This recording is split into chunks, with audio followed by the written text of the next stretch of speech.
Film शुरू होती है फ्लोरिडा शहर से, जहां हम एक छोटा सा कैफे देखते हैं। यहाँ लीजा नाम की लड़की काम करती है। वो सभी कस्टमर्स को बहुत अच्छी तरह डील करती है और इन सब चीजों की वजह से उसका बॉस लीजा से काफी खुश था। और वो अपना काम खत्म करके रोज की तरह अपने घर जा रही होती है। तब हम उसके चेहरे पर उदासी और डर देखते हैं। हालांकि लोग काम खत्म करने के बाद जब घर लौटते हैं तो उनके चेहरे पर एक खुशी होती है, लेकिन लीजा तो बहुत उदास लग रही है, जिससे हम समझ पाते हैं कि उसके लिए घर का मतलब कुछ और ही था, क्योंकि उसका घर लीजा के लिए किसी हेल जहन्नम से कम नहीं था। वो जब रास्ते में थी तो अपने साथ होने वाली गलत चीजों के बारे में सोच रही होती है, जिसमें वो एक आदमी को देखती जो लीजा के रूम में आता है। अब ये आदमी कौन था ये हमें जल्दी पता चलेगा। तभी अचानक इस सुनसान रोड पर लीजा की नजर एक ब्लैक कार पर पड़ी, जिसे देखकर वो काफी घबरा जाती है और साइकिल की स्पीड तेज करके उससे दूर भागती है और सीधा अपने घर चली गई, जहां हमें पता चलता है कि ये लीजा का घर नहीं है, बल्कि वो अपनी नानी और उनके दोस्त के साथ रहती है। अब उसकी नानी का दोस्त वही आदमी है जिसके बारे में लीजा अभी कुछ देर पहले सोच रही। तो उसकी नानी की माली तौर पर मदद करता है और बदले में हर रात लीजा के कमरे में जाने की इजाजत उसे मिल जाती है और वो उस बेचारे के साथ बहुत गलत करता है। एक दिन लीजा इन सब चीजों से तंग आकर सुसाइड नोट लिखती है, लेकिन उसमें इतनी हिम्मत नहीं होती कि वो अपनी जान ले लो। दूसरे दिन लीजा अपनी बहन से बात करती है जो उनकी मॉम के साथ रहती है। लीजा अपनी बहन से कहती है कि वो यहाँ नहीं रहना चाहती। जब वो अपनी माँ को ये सारी चीजें बताती है जो उसके साथ हो रही है, तो ये सुनकर भी उसकी माँ यही कहती है कि चाहे जो भी हो जाए तुम्हें वही रहना होगा अपनी नानी का ख्याल रखने के लिए। इतना बोलकर वो फोन काट देती है, जिससे हम अंदाजा लगा लेते हैं कि लीजा की मॉम को ये सब पहले से ही पता था। उसे लीजा की कोई फिक्र नहीं थी, ना ही उसकी हालत का अंदाजा था। उस बेचारे की जिंदगी अजाब बन चुकी है, जिससे वो चाह कर भी बाहर नहीं निकल पा रही है। पर उसे क्या पता था कि इससे भी ज्यादा तूफान उसकी जिंदगी में दस्तक दे चुका है, जो उसे अंदर से झंझोड़ के रख देगा। जब वो एक रात कैफे से घर जा रही थी तो उसे रास्ते में वही ब्लैक कार नजर आती है जिसे उसने पिछली रात भी देखा था, लेकिन इस बार वो कार उसका पीछा करने लगी। लीजा इस कार को देखते हुए साइकिल चला रही थी कि एक आदमी उसे पीछे से पकड़ लेता है और उसे किडनैप अगवा कर लेता है, जिसके बाद वो उसे अपनी कार में ले जाकर बेचारे के साथ बहुत गलत करता है। ये करने के बाद उसने लीजा की आंखों पर पट्टी बांधी थी ताकि वो उसका चेहरा ना देख सके। लीजा यहाँ पर बहुत ज्यादा डर चुकी थी, क्योंकि वो नहीं जानती थी कि वो उसे अब कहाँ ले जा रहा है और उसके साथ क्या करने वाला है। वो उसे अपने साथ शहर से दूर एक सुनसान फ्लैट पर लेकर जाता है, जहां वो उसके साथ एक बार फिर से गलत करता है। अब यहाँ पर लीजा इतना तो समझ चुकी थी कि ये आदमी एक साइको है, पागल इंसान। वो सोचने लगती है कि ये सब तो उसके साथ पहले भी हो चुका है उसकी नानी के घर पर, मगर इस टाइम सबसे जरूरी था उसका जिंदा रहना। वो कैसे भी यहाँ से निकलना चाहती है। दूसरी तरफ लीजा के घर ना आने पर उसकी नानी उसकी मिसिंग रिपोर्ट लिखवाने के लिए जाती है, जहाँ पुलिस अपने इन्वेस्टिगेशन शुरू कर देती है। पुलिस सबसे पहले लीजा की मॉम के घर गई तो उसकी मॉम कहती है कि हो सकता है वो अपने मेल फ्रेंड के साथ भाग गई हो। ये सब सुनकर पुलिस ऑफिसर्स वहां से जाने लगते हैं, लेकिन लीजा की बहन उन्हें रोक कर कहती है कि वो कभी भी भाग नहीं सकती, वो जरूर किसी बड़ी मुसीबत में फंस चुकी है। दूसरी तरफ कुछ ऑफिसर्स लीजा के कैफे जाते हैं जहां वो काम करती, तो वहां से पता चलता है कि वो एक बहुत जिम्मेदार और मेहनती लड़की है, वो ऐसा काम कभी भी नहीं कर सकती। अब सीन उसी फ्लैट पर शिफ्ट होता है जहाँ लीजा की आंखों पर पट्टी बंदी होने के बावजूद भी वो वहाँ की सारी चीजों को नोटिस कर रही होती है और अपने माइंड में सेट कर रही है। जब वो आदमी दोबारा उसके करीब आया तो वो उससे बात करने की कोशिश करती है। लीजा को अंदाजा हो गया था कि ये तो दिमागी तौर पर एक नंबर का पागल इंसान है, मगर एक पॉइंट पर आकर वो उसके हाथों को खोल देता। पर लीजा को ये बात अच्छी तरह पता कि एक भी गलत कदम उठाने पर वो आदमी मुझे शूट कर सकता है, मेरी जान ले सकता है, क्योंकि वो उसके साथ 24 घंटे रहता। अब लीजा धीरे धीरे अपनी मौजूदगी का सबूत इस घर में एक एक करके छोड़ना शुरू करती है। वो अपने हेयर पिन निकाल कर बेड के नीचे फेंक देती है, जिसके बाद वो बाथरूम जाने का बहाना करती है और वहाँ के शीशे पर अपनी उंगलियों के निशान लगाती है। तभी उसी बाथरूम में शूज दिखते हैं जिनका कलर और लोगो वो याद कर ली। अभी वो ये सब कर ही रही थी कि तभी उस किडनैपर को पता चल जाता है कि लीजा ने खुद को बाथरूम में लॉक कर लिया, इसीलिए वो जबरदस्ती दरवाजे को खोलकर अंदर घुस आता है। पर यहाँ लीजा बिल्कुल नॉर्मल बर्ताव करती है। वो ऐसे करके दिखाती है जैसे उसे उसकी बहुत फिक्र है। फिर एक रात जब वो इंसान सो रहा था तो लीजा चुपके से उठकर कॉल लगाने की कोशिश करती है, क्योंकि उसे पहले दिन ही ये अंदाजा लग गया था कि इस घर में एक टेलीफोन है। पर इससे पहले कि वो कॉल लगाए आदमी जाग जाता है और लीजा को पकड़ लेता है। फिर उसने कहा, तुम बहुत चालाकी दिखा रही हो। यहाँ पर वो आदमी बहुत ज्यादा गुस्सा हो चुका था और अब वो लीजा को जान से मारने की कोशिश करता है। पर वो कहती है कि मैं बस अपने बीमार बाप की तबीयत के बारे में पता करना चाह रही, साथ ही उन्हें बताना चाहती थी कि मैं यहाँ खुश हूँ और बिल्कुल ठीक हूँ।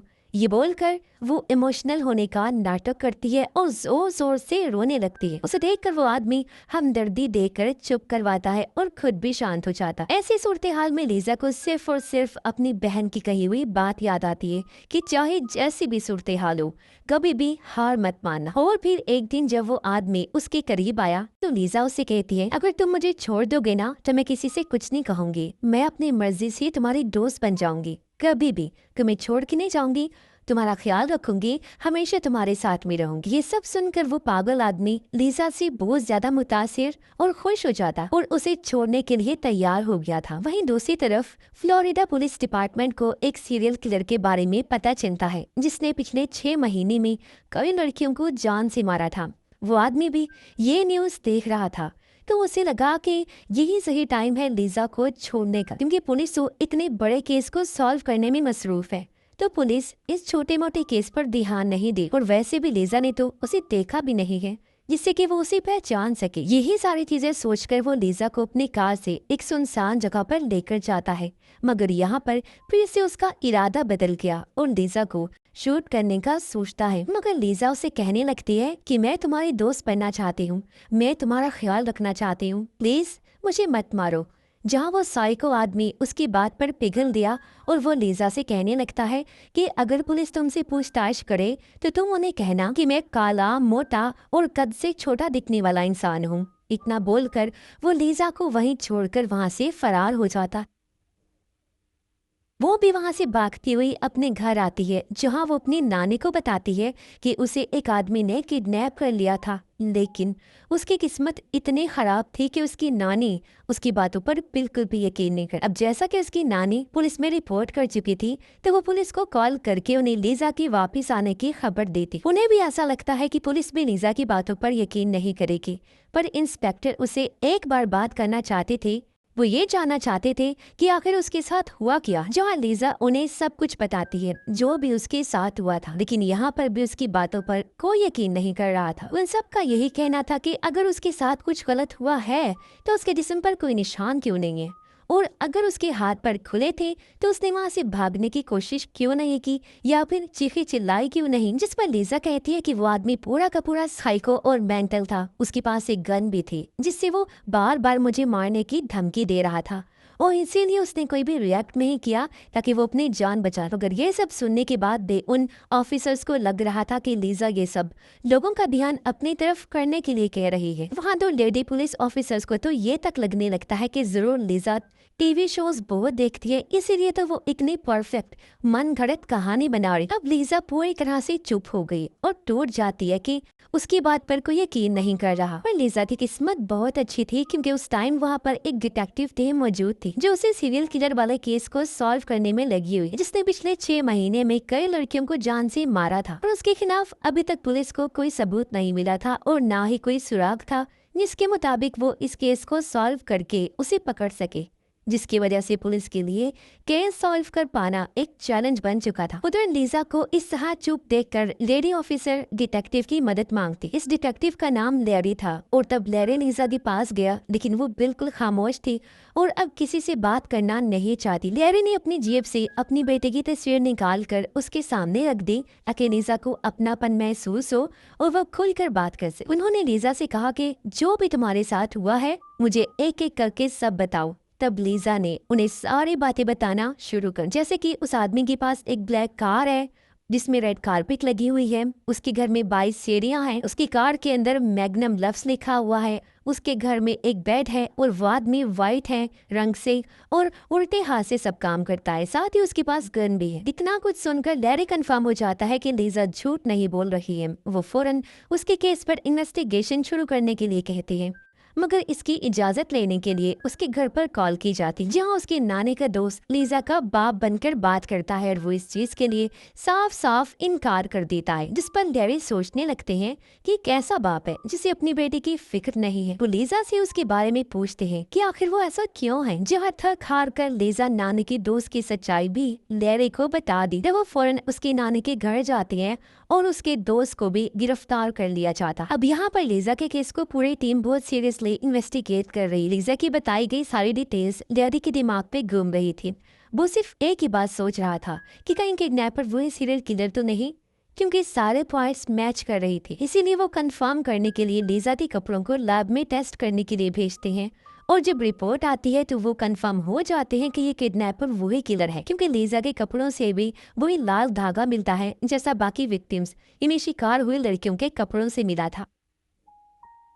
तब लैरी पूरी तरह से श्योर हो गई थी कि ये वही आदमी है जिसे वो इतने टाइम से ढूंढ रहे हैं। अब लैरी लीजा को उस जगह पर लेकर जाता है जहां वो किडनैपर उसे छोड़कर गया था, जिसके बाद लीजा लैरी की कार में बैठ जाती है और अपनी आंखें बंद करके वही सब सोचने लगती है जो कुछ उसने झेला होता है। पुलिस ने गैस स्टेशन की कैमरास को चेक किया जहाँ उनके हाथ एक बहुत बड़ा सबूत लगता। लीजा ने जैसे स्केच उस आदमी की बनवाई थी, बिल्कुल वही आदमी कैमरा की फुटेज में दिख जाता। इस आदमी के पोस्टर्स बनवाए जाते हैं और जगह जगह लगा दिए जाते हैं। पुलिस उसकी तलाश भी जारी कर देती है और कुछ वक्त बाद एक पुलिस ऑफिसर को वो आदमी दिख भी जाता है। वो उसके पास जाते हैं और कहते हैं, सर हमारे पास एक चोरी की रिपोर्ट आई है और हमें आपकी कार की फोटो लेनी पड़ी। वो कार के बहाने उस आदमी की फोटो खींच देते हैं और उसे जाने देते। लीजा को फोटो दिखाने के बाद वो आदमी को पहचान जाती है और कंफर्म कर देती है कि यही वो किडनैपर। इसके फौरन बाद पुलिस उस आदमी के घर पहुंच जाती है और वहाँ उन्हें 22 सीढ़ियां मिलती हैं। घर के अंदर जाने पर उन्हें लीजा की हेयर पिन्स और उंगलियों के निशान भी मिल गए थे जो लीजा ने जानबूझकर छोड़ दिए थे। इतने सारे सबूत मिलने के बाद पुलिस उसे पागलों की तरह ढूंढना शुरू कर देती है, जो आखिरकार उन्हें मिल भी गया, जो आराम से सरेआम घूम रहा था। तभी कई सारे पुलिस ऑफिसर्स उस पर गन पॉइंट कर देते हैं चारों तरफ से और आखिर इतने बड़े मुजरिम को गिरफ्तार कर लिया जाता है सिर्फ लीजा की वजह से। ये सब होने के बाद लैरी लीजा को ये खबर देते हैं और उसकी बहादुरी पर लीजा के लिए सब क्लैपिंग करते हैं और उसे सैल्यूट किया जाता है। लीजा ने अपने साथ साथ उन लड़कियों को भी इंसाफ दिलाया था जो बेकसूर थी और किलर के हाथों बेमौत मारी गई। साथ ही किलर को पकड़वा कर आगे होने वाले जुर्मों को भी रोक दिया था। लीजा अब अपनी नानी के घर नहीं जाना चाहती थी क्योंकि वो एक जहन्नुम था, इसलिए लैरी उसके अंकल और आंटी को कांटेक्ट करके वहां बुलाते। लीजा के साथ इतना कुछ हो गया था, वो इस हालत में थी, तो आंटी सभी चीजों के लिए लीजा से माफी मांगती हैं। वो ये भी कहती हैं कि उन्हें इस बारे में कुछ भी नहीं पता था। वो लैरी से भी कहने लगी कि लीजा अब हमारी जिम्मेदारी है और हम इसका बहुत अच्छे से ख्याल रखेंगे। अब लैरी ने लीजा की इतनी मदद की थी, इसलिए वो उसका शुक्रिया अदा करती है और उसे अलविदा कहकर जाने लगती है। तो यहाँ लैरी काफी इमोशनल हो गया था। कुछ टाइम के बाद लीजा अपनी मॉम को एक खत लिखती है जिसमें उसने लिखा, मॉम आप हमेशा से कहती थी ना कि मैं एक अच्छी जिंदगी नहीं जी सकती क्योंकि मैं इस लायक नहीं, मगर आप गलत और अब बहुत बुरी माँ। इतना कहकर वो उसे हमेशा के लिए गुड बाय लिखती है।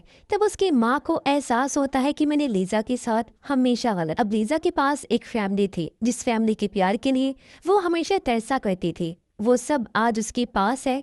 उसे अच्छी लाइफ मिल गई। अब उस किलर को भी मौत की सजा सुना दी गई थी। कुछ साल के बाद हम लीजा को देखते हैं जो अब एक पुलिस ऑफिसर बन गई है, क्योंकि वो बहुत बहादुर लड़की थी और आखिर तक उसने हार नहीं मानी। वो लड़ी क्योंकि वो खुद इतनी बड़ी मुश्किल से गुजरी थी, तो बाकियों की मदद करने के लिए वो पुलिस ऑफिसर बन गई थी। हमेशा लोगों की मदद के लिए वो तैयार है। और इसी के साथ ही इस फिल्म की कहानी यहीं पर खत्म हो